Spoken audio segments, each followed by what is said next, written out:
Tune in to the Real Estate Roundup with the River Counties Association of Realtors. Join us every Saturday at 8:30 a.m. on the Mix 104.1 as we explore the latest in real estate. Whether you're buying, selling, or just love real estate, don't miss our expert advice and exclusive insights. So grab a cup of coffee, sit back, and let's explore the dynamic world of real estate in our vibrant River Counties community. Catch Real Estate Roundup and make your property dreams a reality. Welcome to the River County Association of Realtors Real Estate Roundup, and our segment today features Lisa Calfee again. And Lisa, we love having you on the show. I love being here and sharing knowledge and all the good things. Yeah, and our listeners get quite a bit of information and advice from you, and let's jump into this today here. Let's talk about the market first before we get into our topic, but how's the market doing? What's your thoughts on it, and where should people be considering this right now? So there's just a lot of topsy-turviness right now. Yep. We did have a small dip in interest rates, and then they've just kind of just leveled out. Right. So, I don't do the mortgage side, but I'm being told by the mortgage lenders that some people are getting, in the mid fives on their interest rates. And so that is a good bit lower than where we were at. And so we are seeing a little bit of that, which is making people a little bit more apt to want to buy. What I am seeing, which is really interesting to watch, is every day I look multiple times a day to see how many new listings we have, how many price changes, how many closed. And so what I'm seeing is, I'll tell you, just for instance, today we had 35 new listings as of the time we're coming on air. Okay. So we're about midday, we're doing this. And we had 35 new listings, but 47 price changes, meaning that most of those were prices where they lowered the price of the home. Okay. So it all goes back again to proper pricing. Yep. And also being prepared that days on the market is longer.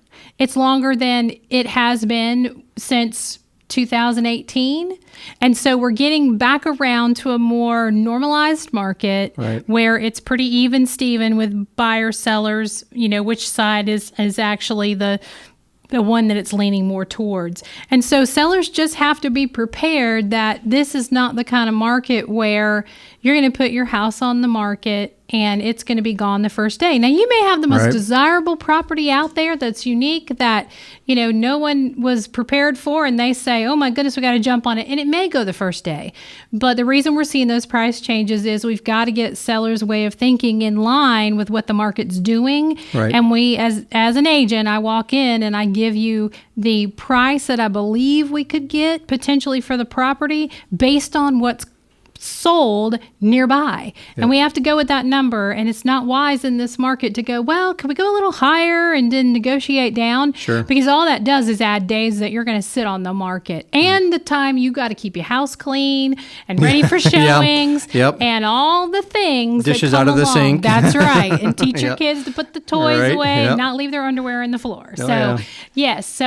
It is all about that. One other interesting thing that I've noticed, and I don't know if these two were just timing related or if they actually correspond, but I noticed that after the new tax assessments came out, Bradley County just put theirs out, and the city as well. And so when those new price assessments came out for taxes, I saw a couple of houses hit the market that had sold within the last year. Okay.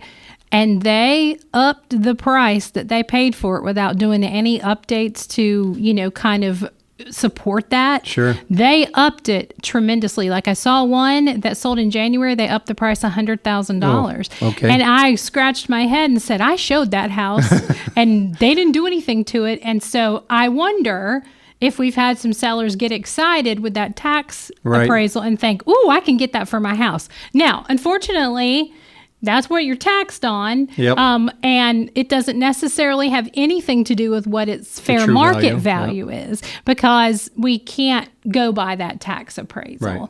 And I've seen that has maybe prompted some people to be like, ooh, yeah, let's get that for our house. So right now I'm just seeing that the market is moving a little slower.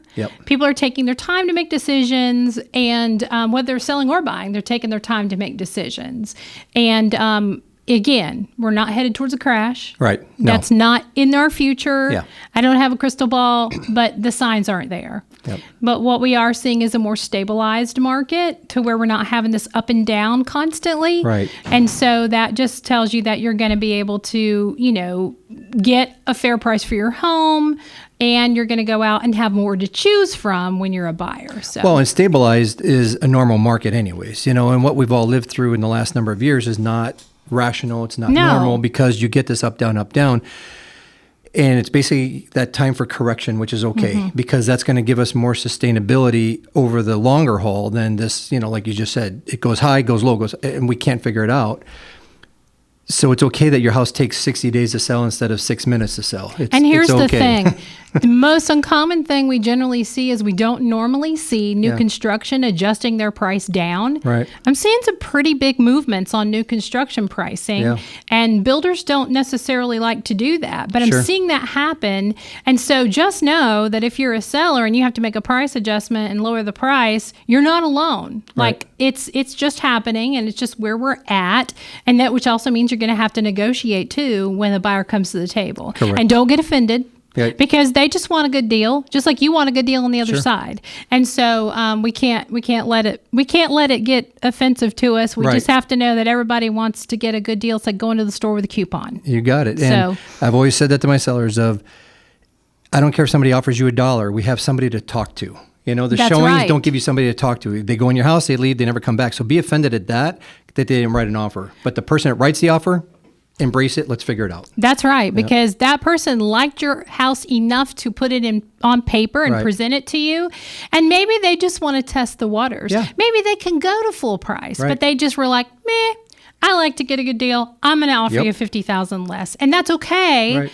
We just have to work through that process of negotiating back and forth until everybody's happy. Yeah. And if it doesn't happen, thank them and move on, and the next person will come along. That's right. So, exactly. No, it's great advice. And you are right. I have been seeing that houses are coming on and they're just sitting a little bit longer, which is okay, and it used to be 90 to 120 days was average time, This whole 5-minute thing, it's not been normal. So no, it's not been normal. And here's what I always tell my sellers. When we have people looking at your house and then they book a second showing because they want to look again before they make the offer, I would prefer those buyers for you, Mr. Seller, because they've had ample time to really digest, is this the house for me? So less walking away from the inspection or something else that they find that they don't like. Because when we're in a market where there's nothing to choose from, and people are looking at it for 5 minutes because they feel rushed, they're more apt to walk away because they didn't see everything. Yeah. And I am still stumped at how we go in and we show buyers a house for 30 minutes and then they make this gigantuan purchase. Like I was the worst buyer ever for myself, like I had to go see the house 3 times before I would place an offer on it. And, and I felt bad that I was asking to go back and go back and go back. Yeah. But in my mind, I think about the fact that we should be able to go and look at it multiple times if that's what it takes for a buyer to be sure that it's the house they want to spend that much money on. Yeah. And it's a major decision in your life. Yeah. It's the biggest purchase most of us ever make. Yeah. And you can't return it the next day. So. No, there's no refunds on a house. Yeah, exactly. So, well, that's great advice. Let's talk about our topic here today. We're talking about, selling an estate after someone passes away. And, people are faced with this at all different times that pops up. And I think it's a great topic. It's really not been talked about much on our radio show. And I applaud you for bringing this to our audience. So the first step someone should take, when preparing to sell a loved one's home after they passed away, where should they start? What's your best advice with them? Let's talk about that. So there's many ways that a family member can pass with legal ramifications. They can have a will, they can not have a will, they might have a trust. There's different ways that they may have everything set up. Sure. We hope that they have a will. It does make things way easier to know where everything's going to go. Right. There are times when people don't pass with a will and then it just starts going to relatives. Right. And then they have to uncover, and it's a lengthy process when that happens because they have to uncover all these different relatives that might be out there. And I had one time that the gentleman called me, and turns out he was not a biological son. Oh, he was a stepson. Okay. But he was the closest to the dad. And so the dad had been in a nursing home for a while, and mom was still living, but mom wanted him to handle everything. But he had biological children that stepped into the picture all of a sudden, and this guy handled everything, and he didn't get a penny at closing because he wasn't biological, and the gentleman didn't have a will. So you can really mess it up for the future if you don't have that will. So when they have a will, then you need to go through the process with an attorney of going through that will and seeing, how things are supposed to be divided and whether or not it has to be probated. And so generally you're going to have to go through a probate process, which takes it through the courts to say, yes, this is how this is going to be divided. And so when a seller calls me and says, I need to sell my mother and father's house, they've both passed on, my first question is, do you have an attorney that you're working with, and have you gone through the process? And if they don't, I can generally call the title company that I trust, and I can connect them, and they can do some research, and they can find out for me whether or not there's anything that needs to go through probate when it comes to selling a piece of real estate.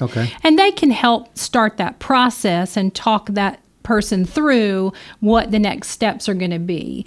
We can't do something super quick. If someone passes away this week, we're probably not going to be able to sell their house next week. It takes a little time for those steps to be followed. And then generally in the state of Tennessee, when someone passes away, they have to get what's called a TennCare letter. That TennCare letter is, TennCare is a medical program for medical care. They have to have, whether they had TennCare or not, they are required to have a TennCare letter that is requested. Generally, the title company will do that for them, and they will request that TennCare letter and go ahead and get a clearance that there's no money owed to TennCare that has to be taken out of the proceeds from the sale. And so those are required in the state of Tennessee. And so that is something that I usually will call the title company, make that connection, and then we'll make sure we close whenever we are selling it at that title company, because they'll have already done all the legwork. And they'll get that on file, and we'll be ready to roll as soon as we put it on the market and have a buyer. And so all those steps have to go through. One of the important things that I think gets forgotten, I'm an estate sale junkie, and I love estate sales. Love to go and... You can find some treasures. Yes, look at people's loved treasures. And what I find with people is they wait too long to start the process of clearing the house out. And you don't know, but there could be gems hidden amongst all of the things that you don't want, or the other grandkids, down the line are not going to want those treasures. So an estate sale company can come in and take down the process of getting it ready and doing a sale, and then you get some proceeds from that, and you're not having to be the one to clear it out and go through all that. It's a good way to do that. If the house doesn't have anything that you deem that would be useful for an estate sale, then there are companies that will come and clean it out for you, which sometimes can be less taxing on relatives because there's an emotional attachment there. And if you don't have to do all the clearing out, it might be easier on you emotionally. But don't wait until you are through probate and everything else and to start thinking about that. So like I have a trusted estate sale person that I work with, and I usually give her phone number to and say, please call her now and let her come and tell you if it's estate sale worthy, and start getting that process started to get on their books to hold a sale. Because what we don't want to do is call once we go on the market and say, I need to have an estate sale, because I don't want people in and out of the house while we have it on the market, nor do I want people in and out of the house after we go under contract, because something could get broken, all those things. So we need to have the estate sale prior to putting the house on the market. And usually, you're going to have to allow 2 to 3 weeks for that estate sale to be prepped and for it to happen. And then after that, we go on the market and the house is empty and it's ready for the new buyers. But don't wait too long, because, they need time to prep all of that. And so calling them early on and figuring out, do I donate, do I sell, and figuring out what to do with all of the accumulated items over the years. Well, I think that's great advice, because a lot of people don't realize the length that it takes to get the estate sale ready and organized, and they have to market it and get people there and sell stuff. And then you usually don't sell it all. So then you have that next decision of, okay, now are we giving this away to Goodwill or some other charity, or what are we doing with this, or what have you? And I agree with you that when people try to do it themselves, you get that emotional connection there. So you end up looking at every little thing because it's so emotional. And it's understandable, but removing yourself will make that process a lot faster and easier. So. It is, and you will faster, most definitely, because like you said, you're just going to look at every cherished item and reminisce, and that's great. But take the photos home with you, and let a crew come in and get it all ready to sell. Yeah, definitely, and that's great advice. In the middle of our show here, give everybody your contact information, how they can reach out to you, and we'll get to our next question. Absolutely. Lisa Calfee with the Source Real Estate Group for all your Tennessee and North Georgia real estate needs, whether you're buying, selling, or investing. 423-802-0875. All right. So let's talk about a little bit more about the process. So the probate process, for people to understand that a little bit better too, because they see they have a will and they think, okay, great, but there can be relatives that do come out of the woodwork all of a sudden, and now they're going to challenge that. So what other advice do you have about that process that they should understand and know about? Well, definitely you've got to work with an attorney to be sure that everything does right. You can put your everything in a trust. Right. Whenever you have aging parents, you might think about putting it in a trust. What a trust does is it actually avoids probate. Okay. So it makes that time period after death a little bit easier and shorter, because it does not have to go through the courts and go through probate. So that's great advice. So put it in a trust to help avoid going through probate then. Yes. Okay. And a lot of people find trusts very handy. Your lender has to be on board with giving permission for the deed and the loan to be in the name of the trust. Okay. A lot of people, when they're purchasing, they'll go ahead and put it in the name of the trust, and they'll get that cleared when they're getting their mortgage. And usually I haven't had any issues with a mortgage company turning that down. Okay. But the weirdest things can happen Double check whenever. It. That's right. And when someone passes, there's always going to be that element of the things that you never thought would happen will happen, and relatives will come out of the woodwork with their hand out, unfortunately, and you may not have seen them in 10 years, and all of a sudden here they come. Right. And it brings out the not so nice side of people sometimes. And so when you clearly have things spelled out, and there's no question it wasn't signed on their deathbed, and they were of sound mind when they signed it, and it can be easily ran through the court, and it's not going to be objected to. It just really, really makes sense to do it that way before a loved one passes. Now, if you have a loved one that passes and they don't have anything spelled out, you are going to have to go through probate, and that is going to have to be the process, because we can't just sell a house without proof that you have the legal right to sell that house and who gets proceeds. I've had situations before where we've had to have 12 different signatures to sell the house because there were 12 different heirs that had to sign and give permission. Sure. And we've had instances where there was one that held out and was like, I don't want to do that. Or I don't like that price. And somehow everybody's got to come together and be a consensus that this is what we're going to do. And we have our work cut out for us when there's multiple family members, and if they can't get on the same page, it can be very trying.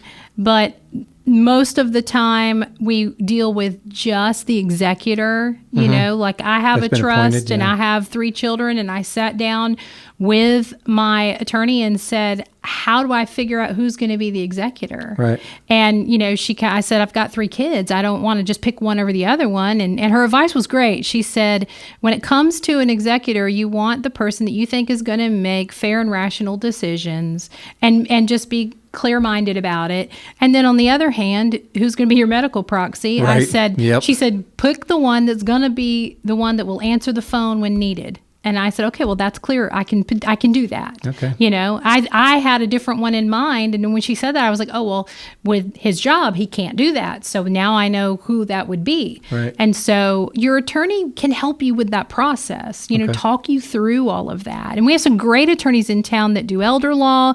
They also do wills and so forth and so on. I cannot tell you how important it is that you have a will. Right. Because if you own an asset, you've got to have that. Now, interesting enough, if someone dies without any family members, recently went through this with a house, whenever they have no family members at all, which is kind of hard to imagine. Sure, but it happens. But this person was adopted, and the parents never had any other children, and the parents didn't have siblings. Okay. So she was the last person. And when she passed, there was an attorney that was assigned by the state to take over the estate.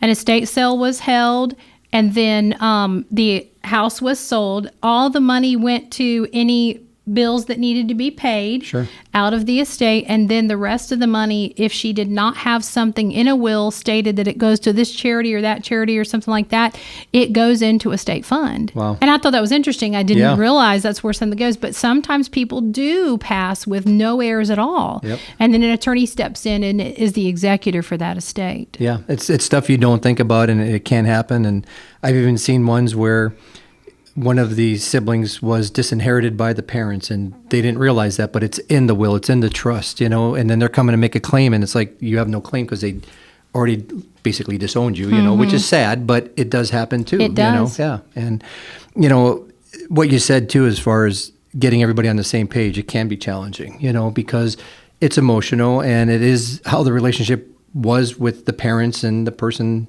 that is in charge or not in charge, and they want to be in charge or whatever. And you mentioned attorneys. So if somebody calls you, reaches out to you, you can help them refer out to a good attorney that does that. There are several in town here that are very, very good and can do a good job with helping you get things in order, whether it's ahead of time or after the fact. That's good. So you don't have to call Lisa just for selling the house all the time. She can help you with other things that'll lead to getting the house sold. Absolutely. But start at the beginning with you and get you there. So, so are there any special other tax implications, financial considerations when you inherit a property that maybe they should look out for? I mean, you talked about the 10-care letter. So that's basically the state trying to secure their position in it so they do get paid if there's due bills that are out there. So I applaud them for that. I get that. They want to make sure it's covered. So They're one of those, they're going to have their hand out to make sure that everybody gets paid. Right.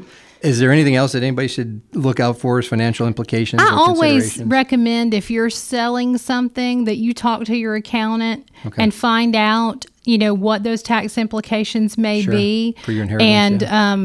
And it's considered inheritance, but just make sure that you know what is going to happen once you take this money that comes from this, and what should you be preparing for, because they are your go-to for all that financial advice, because you need to be sure that you do the right things with it. And know it before you sell it. That's right. After the fact, it's a little too hard to kind of back up. It's too late when you've already sold it and you've put the check in the bank and you're like, oh, no, I didn't think about whether or not I was going to owe Uncle Sam anything. And they'll probably come take their high capital gains tax or inheritance tax. They definitely will. Yeah. There's no probably on that one. They will come to get what's owed to them, for sure. Yeah, they will never do without. So you talked about all the things you can assist with as the realtor point of view and everything. Any other advice from what you can help them with that, first of all, reaching out to you to begin with to get the attorneys or get in touch with an accountant if they don't have one or whatever, that's great advice. It is an emotional process, and obviously as a realtor, you're going to be the rational one, right? I mean, because no matter who's selling a house, whether it's a happy moment or a sad moment, it's always emotional. But your role comes in to be the rational one. That's right. So don't wait and hesitate to call me when you know that, if you really just want to kind of let's say that you've got parents that need to go into an assisted living and you feel like you need to sell that house in order to pay for that. Right. We need to talk about that sooner than later while you're planning. Okay. Let's plan together. Okay. Let's not wait until it's the final moment. Let's Right. plan ahead. I'm in that situation with my parents as they're aging, and I've already run the numbers on their house to figure out, once we sell this house, how many years of care are they going to get, right? And whenever you are at the point where someone has passed, just pick up the phone and give me a call and let me start holding your hand through this, because it's very emotional and it's not what you want to do, especially if it's your childhood home. Sure. It's not what you want to do, but if it's what you need to do and you're on a time crunch, or you just say, you know what, if I can get past selling the house, I can start the grieving process to get a little bit better, because I'm past that part, so that it's not a reminder every time that you walk through the door. Sure. And so it's okay to start that process. Don't feel like, if I'm selling the house and it was my parents' home or whatever, that it's finality and I'm putting an end to that part of my life because I'm selling it. Don't feel that way. Right. I don't believe that anyone's parents want them to hang on to something that could potentially burden them tax-wise or what have you, because somebody has to keep up the house. Somebody has to keep the taxes paid. That all has to happen. Mm-hmm. And so I'm sure that your loved ones would want that money to go to a good purpose and for you to enjoy that, or to go for a child's college education, a grandchild. Sure. They don't want you to sit on that. And the more that you sit on it, the more that you're going to pay to maintain it. So I don't want you to have that undue stress. So call early on, because then I can start the process of walking you through who to contact and how we get started. It may take 3 or 4 months for us to be able to put a sign in the yard to actually sell it. So let's start early and let's start walking through that together. So that's really the biggest thing that they've got to be comfortable with, is reaching out. And it's never too early, right? Because things can happen very quickly. They sure can. They sure can. And even if somebody calls you, even if you know that, you're probably going to put your parents in assisted living because they're going to need some of that help on a daily basis and you can't provide it, it could be a year ahead of time and they could still call you and start the plan. Do it before. If they are suffering from anything that would impair their mental capacity, you've got to either have a power of attorney or start the process with them before they're at that point. Yeah. Because they cannot legally sign a contract if they are not of sound mind. Right. And so, that, and the hard part of it is whenever they don't understand what's happening. Yeah. So you kind of want to get a jump on that. Yeah, because then it becomes a whole other complicated situation. Definitely.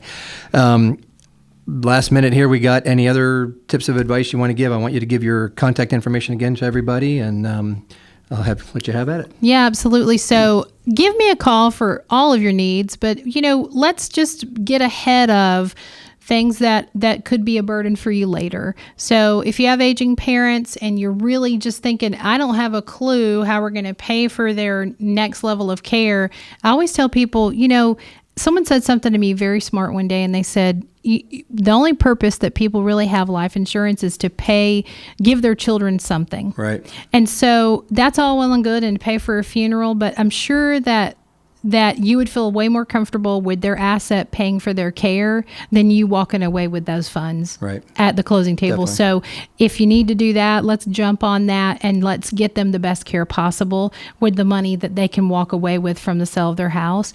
And then when someone passes, don't be afraid to pick the phone up and to give me a call, 423-802-0875, Lisa Calfee, and I'd be happy and honored to walk you through this process of trying to delicately settle a family estate. Great advice, Lisa, as always. We appreciate it. Thank you. Thank you. Do you imagine a career with flexibility and limitless income potential? It's possible by becoming a Realtor. The River Counties Association of Realtors, located right here in Cleveland, Tennessee, is ready to help you unlock your potential. We're your go-to resource for guiding you to obtain your Tennessee real estate license. We're more than just realtors. We're a vital part of our community. Partnering with local charities, we work tirelessly to make a difference. Join the River Counties Association of Realtors today, where your career can thrive and community can too. Visit rivercounties.com or call 423-476-5912. Your new path awaits.